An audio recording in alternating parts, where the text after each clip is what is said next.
Hi everyone, welcome back to Crochet and Crime, where I crochet and I tell true crime stories. Today we'll be talking about David Parker Ray, otherwise known as the Toybox Killer. So, I would like to apologize for last week for not being here. I was actually pretty sick. But in all seriousness, I was actually really sick, and you can tell, like, I still have a little bit of raspiness in my voice from literally coughing up a lung. Not literally, but literally. And yeah, it was crazy. It hurt a lot. But anyways, this case is absolutely wild, and I've been holding back on doing this case for a little while now because of how graphic it can get. So better now than never, right? I would like to put out a quick disclaimer. This story does get pretty vulgar.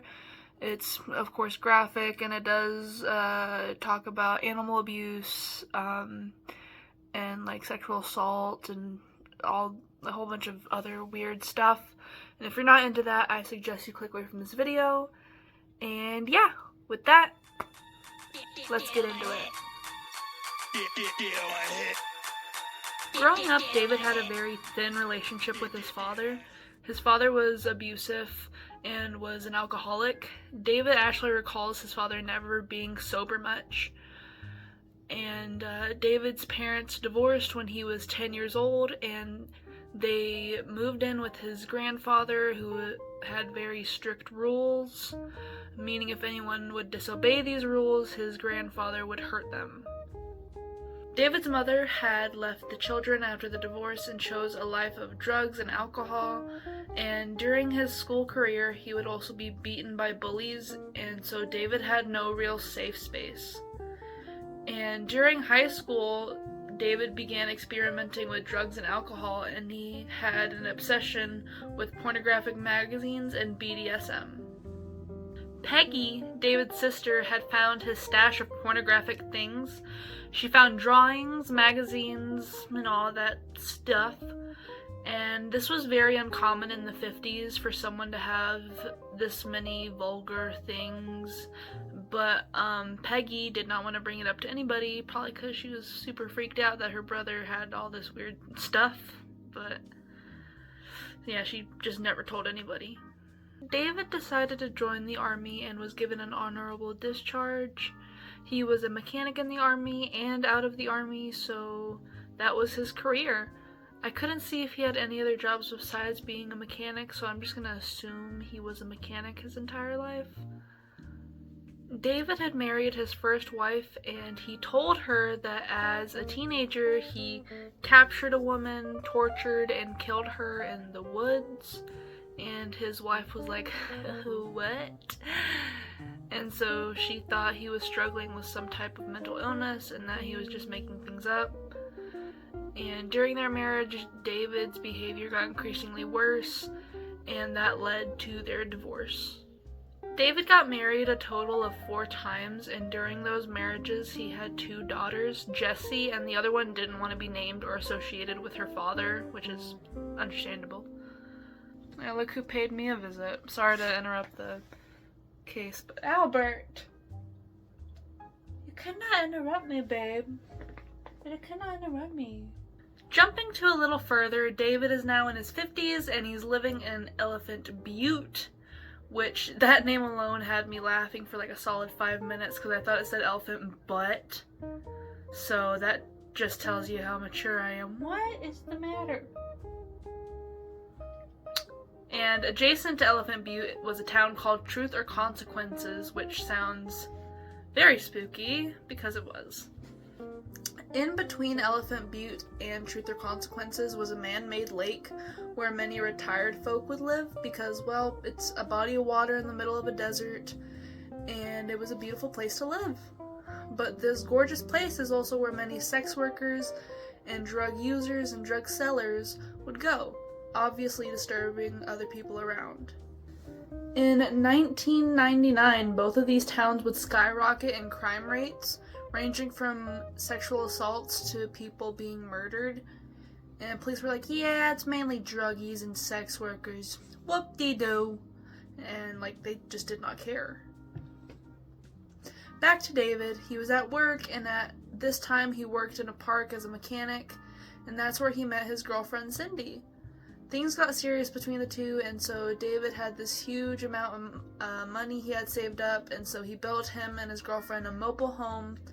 And since he had just so much money, he decided it was time to fulfill his burning desires. Between the couple, they spent well over $100,000 for a soundproof giant metal trailer box thing, and the supplies as well, such as saws, knives, needles, a plethora of surgical tools, whips, chains, straps. Things were getting freaky with this dude, and he even bought a bougie looking coffin. And he even got other sexual toys of sorts, and I will not be listing them, but I can tell you, good lord, this dude was weird. I will explain this one toy he made because it was the most interesting thing about this toy box he had. He made a replica of a man's wiener, and at the base of it, it had nails sticking out, and so like whenever he used it on others, it would like cut their skin. He had many different torture devices, which most I cannot say on here, but I will link a video down below if you want to hear what contraptions he made. I will also like to say be careful, because it is super graphic and it made me very nauseous whenever hearing like what he made, and I've heard of some weird crap before. Let's jump to March of 1999. David disguises himself as an undercover cop, and he met up with a sex worker named Cynthia, and she offers him sexual favors, and he says that she's under arrest, and he handcuffs her and throws her in the back of his car, and he takes her to his house.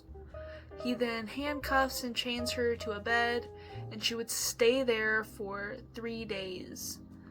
Cindy, David's girlfriend, was supposed to watch over Cynthia to make sure she didn't escape or try to escape, but she gets a phone call and she is faced away from Cynthia, and so Cynthia sees that Cindy left the keys to the handcuffs on like a table nearby, and so Cynthia is like trying to be sneaky to find a way to like grab those keys so she can get out, you know. Cindy leaves the room, and she's still on the phone, and she just walks off into like a different room. And Cynthia grabs the keys, and she's fumbling with them because her adrenaline is high, she's malnourished, she just got the single thing to set her free. And Cindy hears all this, and she hangs up the phone, walks in, and sees Cynthia and jumps on her, hoping to knock her out. She even grabbed a lamp and whacked her over the head with it, which caused it to break, but like Cynthia was going strong. And Cynthia is also like super pumped, and she sees like an ice pick nearby, and so she grabs it and stabs Cindy behind the ear, lodging it into her skull.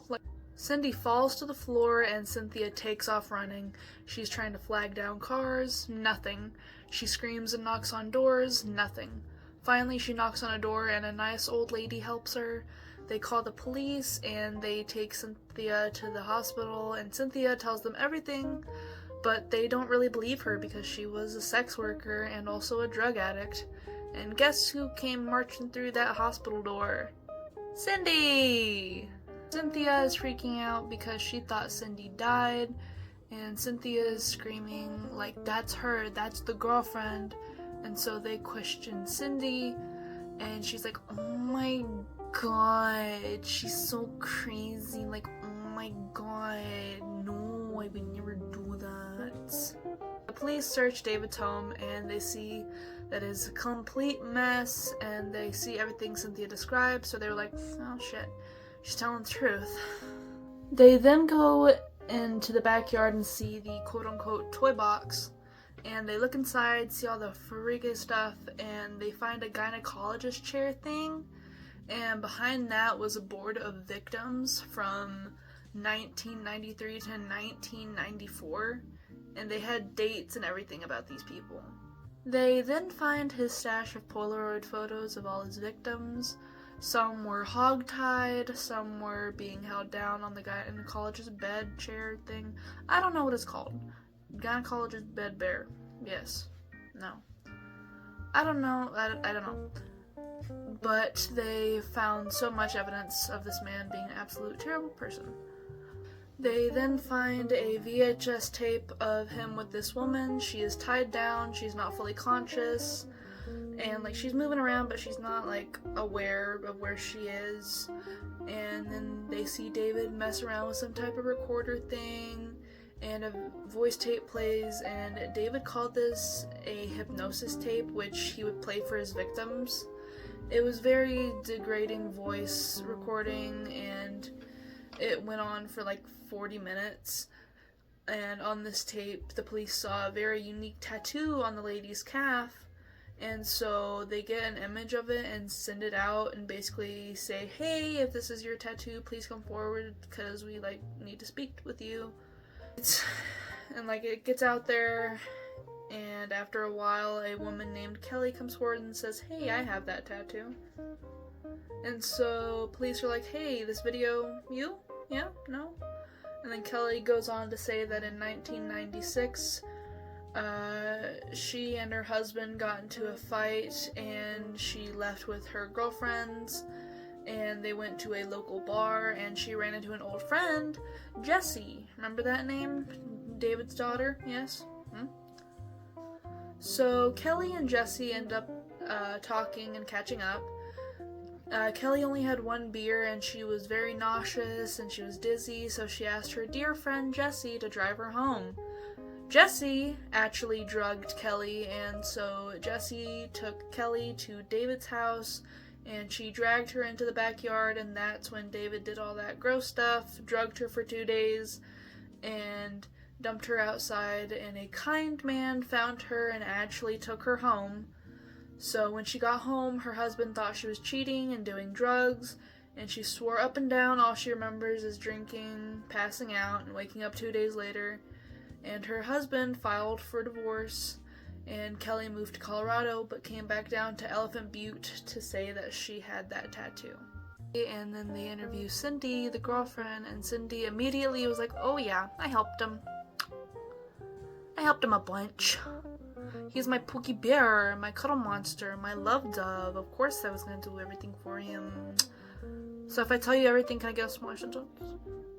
So she tells them everything, how he bought the trailer, made the weapons, how excited he was to have this fantasy play out. She said he killed over 30 women and he tried to put their bodies in the lake, but they would just float back up. So he would cut open their stomachs so they would sink down. And Cindy was charged with conspiracy to commit kidnapping, accessory to criminal penetration. She was sentenced to 36 years in prison, but only had to serve half her time, which was 19 years. We, as of now, do not know about her whereabouts. Jessie, David's daughter, was charged with kidnapping, criminal sexual penetration, criminal sexual contact, and conspiracy. She was released after serving only 2 years.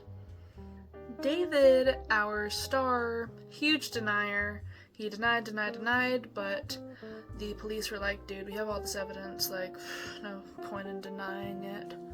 And then so he told them everything that Cindy wasn't really able to tell them, and he said that he had some friends come over and they would sexually assault the victims as well, and then he would bring in different dogs, like stray dogs or like his friends' dogs, and he would force those dogs to also like be a part of the torture to the victims. And yeah, he was just awful. He was sentenced to 250 years in prison, but he died in the year 2002. I'm gonna finish this up and I'll be right back. Alrighty, here are the finished products. I made a crap ton of granny squares. I counted these like 2 minutes ago and I completely forgot how many I made. So I made a big as a sandwich. Anyways, so I made a crap ton of granny squares for the granny square blanket. Story was super crazy. It was heartbreaking. It's probably the most crazy story I'm gonna talk about on this channel. I know I say that about a lot. I think I said that about Gypsy Rose Blanchard case. A lot of these cases are actually really crazy. There's not really like the craziest story, but like a lot of these cases are gonna get pretty crazier than some others. Yeah. But yeah, I hope you enjoyed this video story. Please make sure to like, comment, share, and subscribe. Share with all the demons in your closet. Share with your friends. And yeah, I hope to see you guys next week. Bye!